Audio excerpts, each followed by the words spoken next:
Bulgaria, NATO will have new attack routes which will make it harder for Yugoslavia to shoot down its planes. Pentagon sources say the 2 U.S. planes lost over Yugoslavia so far, an F-117 and F-16, were both hit by surface-to-air missile fragments. And some military officials believe the planes may have been flying in too predictable a pattern. 49 days into Operation Allied Force, more than half of Yugoslavia's most modern surface-to-air missiles have been put out of operation. But still, there is a deadly danger zone below about 10,000 feet. We could lose a pilot a day or a plane a day if we were to simply go down lower and lower. They're waiting for that. I've always felt that you don't fight on the enemy's terms, you fight on your terms. NATO says its attacks must be stepped up because despite Yugoslav claims, Serb forces are not withdrawing from Kosovo. Army. At this camp alone, the KLA claims 1,000 men are getting basic training before being sent to the front. These young men sign out rifles for the very first time, quickly learning how to handle them before moving on to live fire exercises. It's a steep learning curve, just a month before they must be ready for real combat. Yeah, we have very good training here, so we do things in a month that others perhaps do it in within a year or so. Victor came from New York. Young and old, all these recruits have left homes and jobs all over the United States and Europe. All of them say the more they hear reports of Serb forces killing Albanians in Kosovo, the more they want to fight. If we don't fight against those beasts that are killing our elders and youngsters and raping our women and stuff like that, I think we cannot live proud.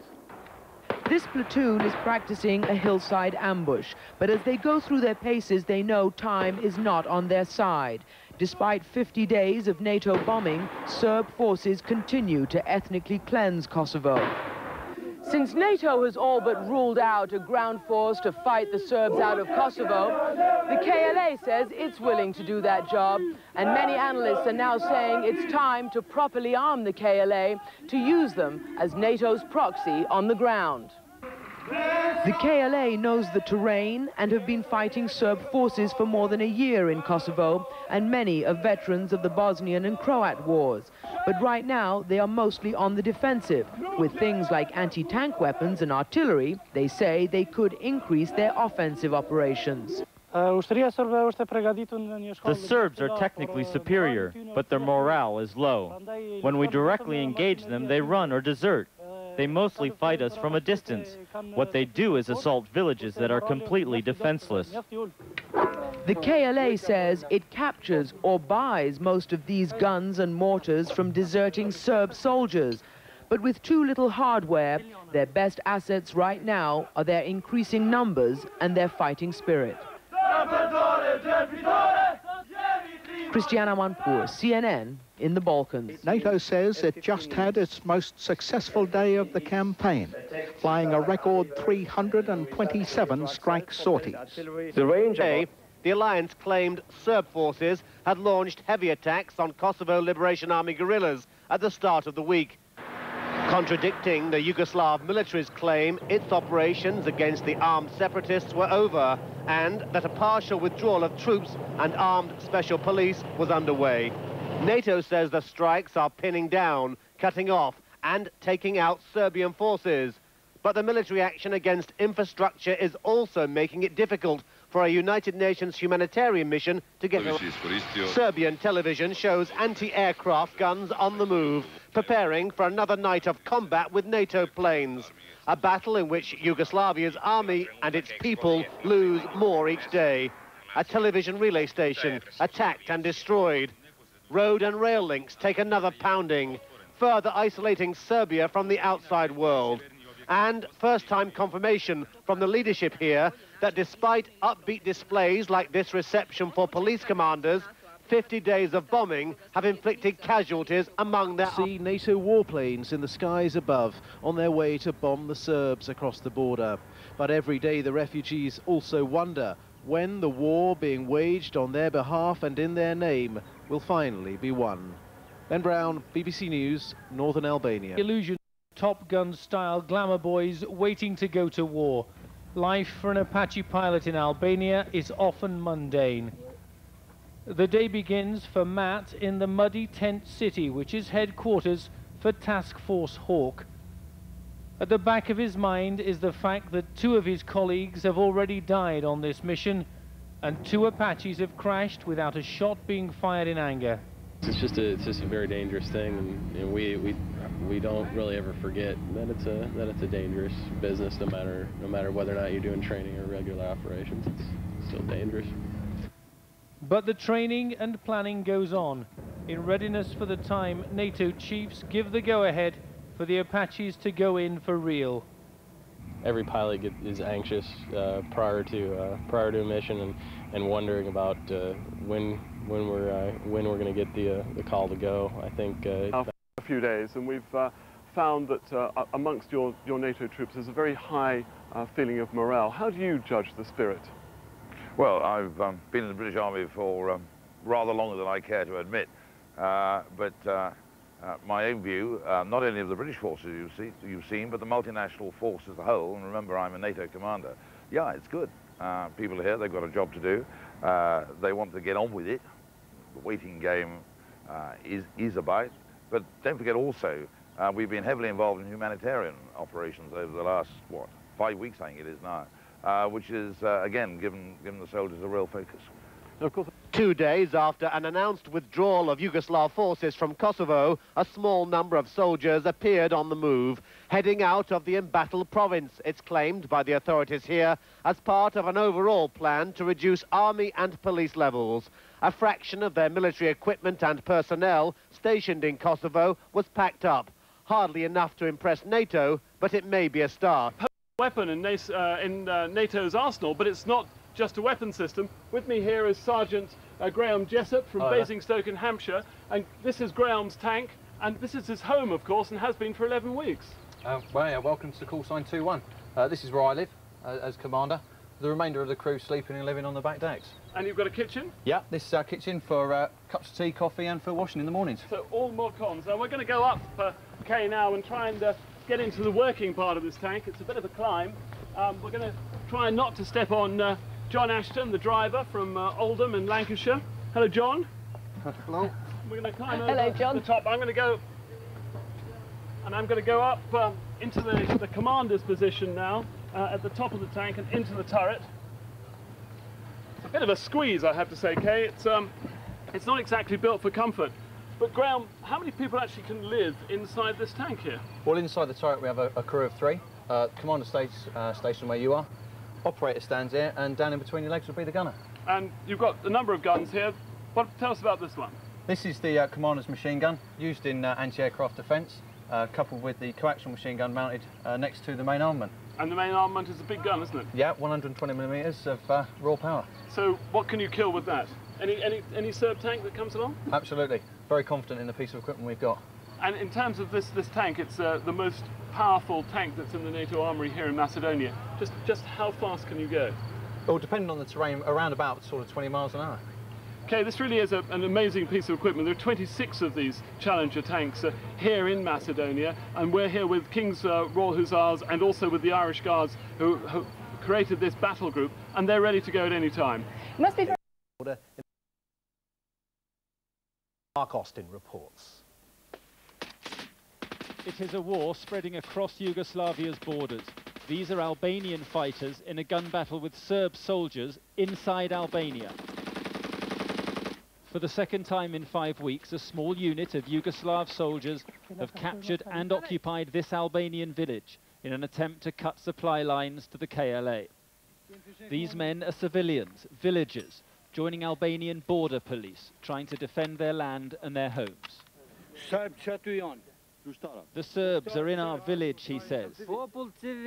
We're civilians defending our land, adds this man. The British cameraman who filmed this fighting said it went on through the evening and at least 3 villagers were killed. European monitors today confirmed the Serb incursion on Tuesday of this week and said they held the village for 24 hours. This whole area is a stronghold of the KLA, and clearly it throws into question President Milosevic's earlier claim that all operations against the Kosovo rebels had ended. The Serbs withdrew when Albanian troops became involved, but they fear the Serbs mined the village before they left. It's KLA bases like this one, just inside Kosovo, that the Serbs are determined to cut off. And the rebels are clearly suffering casualties from what may prove to be a final Serb push before a withdrawal. But NATO jets have Serb frontier positions in their sights. All the while, NATO is intensifying its bombing in this border area. Several times today, bombing runs by NATO jets against Serb positions just on the hills here. The targets are believed to be Serb artillery sites. Throughout the day, the bombers swoop down on the positions just a few kilometers from the border. It's Serb artillery aid agencies fear could threaten. They are still finding the odds stacked against them. The NATO air campaign has done little to degrade or disable the fighting ability of the Yugoslav army units and Serbian Interior Ministry forces facing them on the ground in Kosovo. Although it's estimated there are only 4,000 of them left inside the province, they're still putting up a fight. Tenaciously holding out in small pockets throughout Kosovo. In some cases, they've retaken ground from the Serbs. That ground has been captured in the last week in an attack launched by the KLA from their base in the village of Papai in northern Albania, across the mountainous border with Kosovo, taking the Serbian strongpoint of Košare and destroying a barracks. Spearheaded by special forces called the Delta Unit, they're now pushing towards the town of Unic. But they're encountering stiff resistance from elements of the 3rd Yugoslav Army. Dug in and backed by tanks and artillery, the Serbs are managing to inflict serious casualties. KLA guerrillas in the northeast of Kosovo have been surrounded by Serb forces for weeks now and could be wiped out completely unless reinforcements and fresh supplies of ammunition reach them. The KLA forces, they do fight with a very good bravery. They did destroy a lot of enemy forces.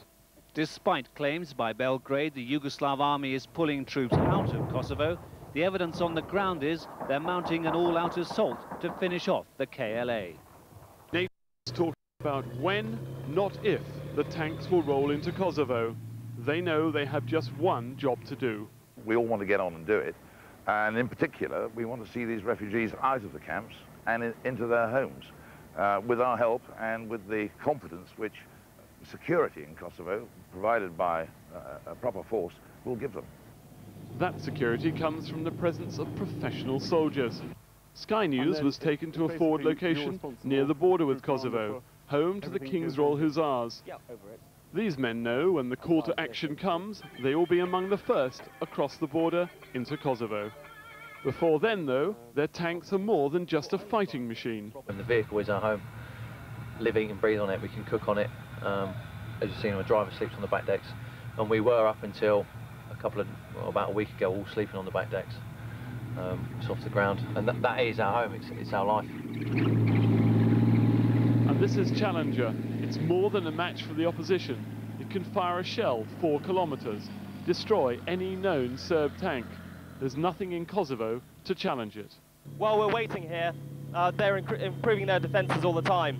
However, we know that we're a much better prepared, much better equipped army. Our morale is much better, and so we feel very confident. So the waiting game continues. For the troops, a most frustrating time. Whatever the politicians decide, the King's Royal Hussars are ready. Paul Beaver, Sky News. Last bit of practice in preparation for their mission in Albania, where they're due to protect NATO headquarters. Our troops have been training in the NATO countries since 1993. We took part in exercises with the mountain forces in Mittenwald in Germany, and we were in France too. We've done everything possible to prepare the soldiers for combat duty. The Podhala Rifle Corps are also mountain troops, and they look back on a long and proud tradition. Their dress uniforms incorporate elements from the traditional costume of the High Tatra Mountains.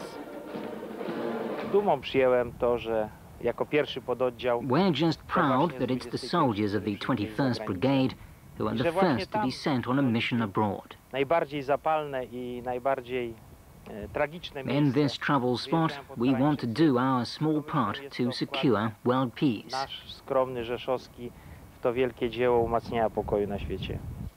Their main job is to protect NATO headquarters, but they're also earmarked for humanitarian duties like guarding refugee camps and escorting convoys. Albania is not the first mission for the Podhala Rifle Brigade. They've already taken part in peacekeeping forces in Lebanon and Bosnia, but those were under the banner of the United Nations.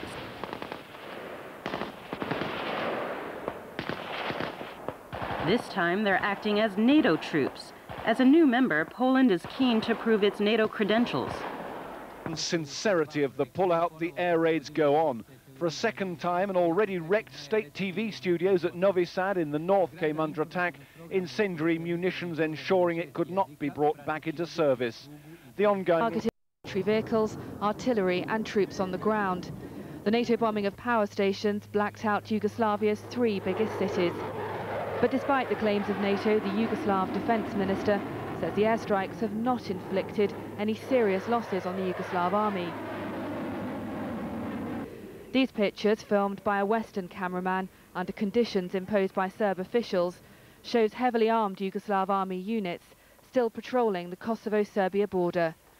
One Yugoslav army officer said his soldiers were ready and determined to fight anyone who tries to come to their fatherland.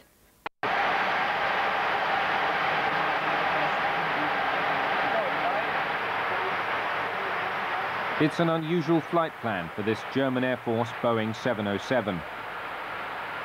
Takeoff is Wednesday morning, 10 a.m. Its course takes it over southern Italy in a wide curve en route to Tirana, Albania. The cargo is 28 tons of humanitarian aid. Not many passengers are on board. There's just enough room in the cargo plane for a few journalists and interpreters. The primary focus of this mission is the payload behind them. Tents and equipment urgently needed on the ground in Tirana and at refugee camps in northern Albania. Pumps and filters for drinking water, aid workers tell us, are some of the most important items. Each one of us in the crew definitely wants to do this. In Cologne, we're a 25-man team working full-time. We get the cargo together and pack it up. We organize it as well and get it ready to load. Morale is high, and everybody wants to be involved. When you see on the ground with your own eyes the things you see on television, what's really going on here, then you just have to be ready and willing to do it. We certainly are, that's for sure.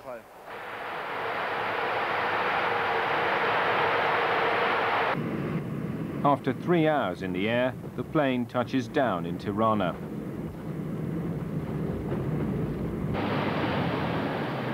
The Americans are here with special equipment.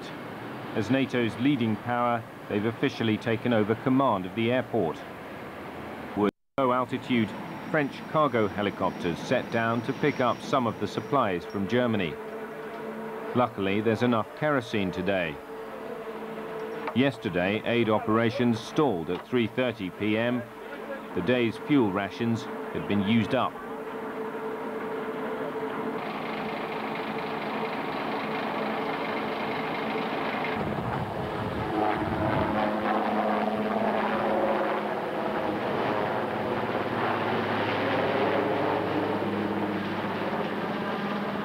Three helicopters from the French aid organization Armée de Terre take off for northern Albania.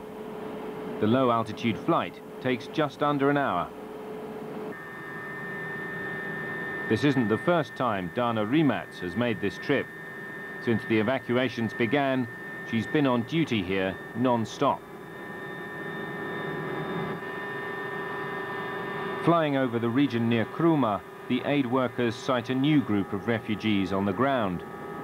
They do some quick mental rescheduling.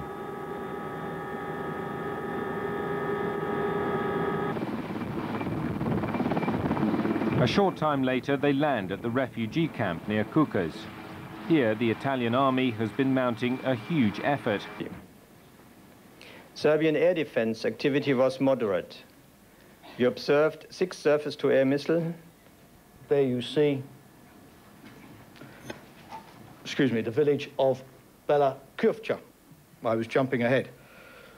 There you see, first of all, on the left, buildings intact, and there on the right, buildings damaged. Again, no blast damage. These houses have clearly been set on fire. This is arson, and it's not bombing. Nice, smart, suburban-style villas there. But now, look what's happened to them as a result, again, of arson attacks.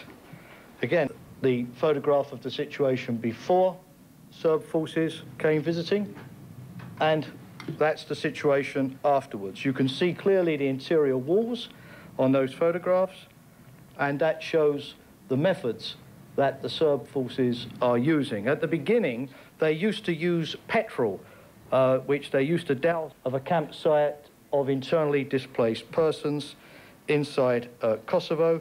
We know that thousands of these internally displaced persons are currently, as you can see, in the valleys, on the hills, in the woods, having been forced from their homes, because of many vehicles, cars, of internally displaced persons spread out across a field as they tried, presumably, to escape from their attackers. They have either been shelled or they've been deliberately shot at and destroyed and having been set on fire. Campaign, and NATO says it's carried out its most intensive air raids over any 24-hour period. It's targeted military vehicles, troops and power stations, leaving Yugoslavia's 3 biggest cities blacked out. This shows the position of the first attack in Kosovo. Clip, please. Just to orientate you on the film, we've actually frozen the film there. You can see the outline of the underground storage facility there. The second aircraft, this is filmed from his cockpit. He's actually annotating the target just there. When the film unfreezes, you will see the first Harrier aircraft launch his weapons on the target to the west of the compound.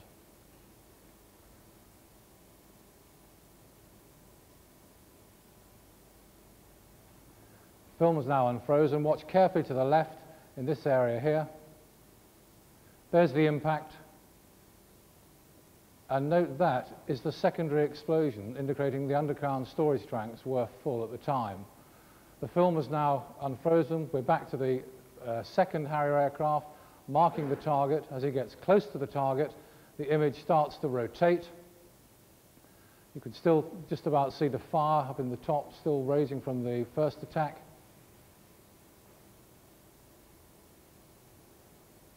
There's the bomb impact, and there is the secondary explosion. Okay, slide please. Okay, southern part of Serbia. This is the tornado attack on the rail bridge. Clip please.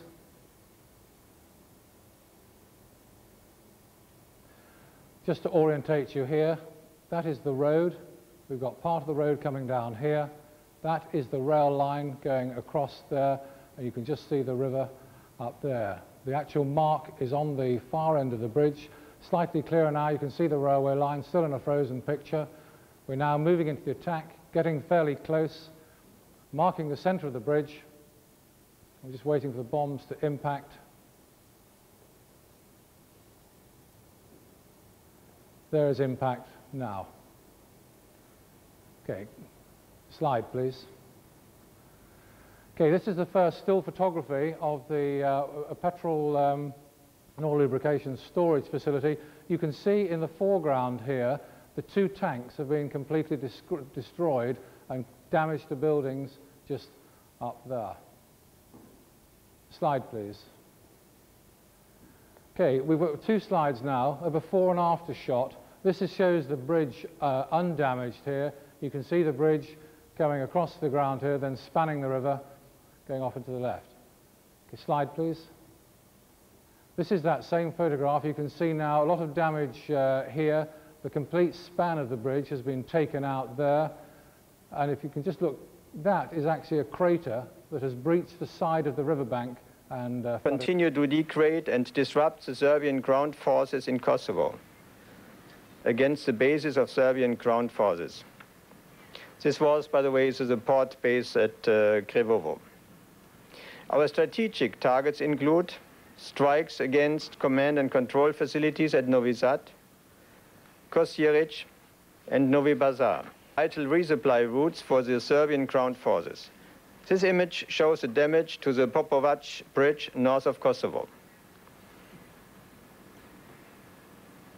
In Kosovo, millions of leaflets showing photos of Apache helicopters have been dropped on troop positions. They warn the soldiers they face certain death if they remain in Kosovo.